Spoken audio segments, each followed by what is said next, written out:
हे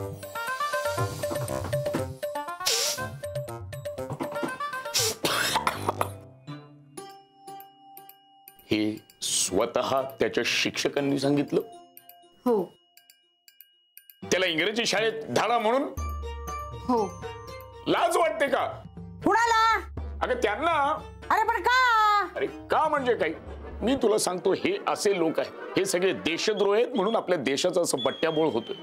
आपल्याला ना आपल्या देशाचा अभिमान आहे, ना भाषेचा अभिमान आहे, ना संस्कृतीचा अभिमान आहे. अरे कशाला इंग्रजी शाळेत घाला? अहो तसं नाहीये. तसं नाही काय, मुलं हुशार आहेत. केवळ छोट्या मराठी शाळेत शिकले म्हणून काय चमकायचे राहणार आहेत का? अजिबात नाही. छोट्या शाळेत शिकले तरी ते मोठे होतील, देशाचं नाव मोठं करतील. हे दरवेळेचं इंग्रजांचं तोडा आणि राज्य करा, दरवेळेचं आहे. तसं नाहीये. तसं नाहीये काय? मालू तुला कल्पना नाही, हा सगळा कट आहे, हे कारस्थान आहे इंग्रजांचं. हो, म्हणजे हे काही शिक्षक नाहीये. शिक्षक दिसतात पण आहेत हेर. सगळ्या मुलांना शिक्षण द्यायचं इंग्रजी, त्यांचं इंग्रजी चांगलं करायचं, आपली भाषा माहिती नाही, आपली संस्कृती माहिती नाही, आणि मग ती मुलं तयार झाली की त्यांना घ्यायचं आणि स्वतःच्या देशात घेऊन जायचं. अहो तसं नाहीये. तसं नाही तर काहीतरीच काय.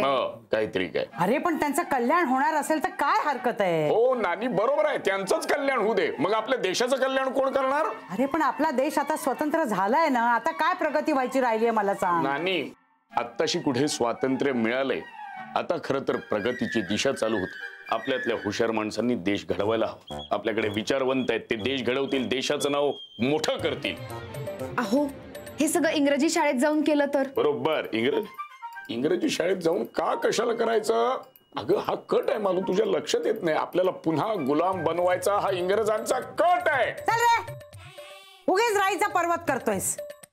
नानी, मालू, माझा मुलगा मराठी शाळेतच शिकणार, तो मिलिटरीतच जाणार, देशाचं नाव मोठं करणार, ह्यात बदल नाही. विषय संपला.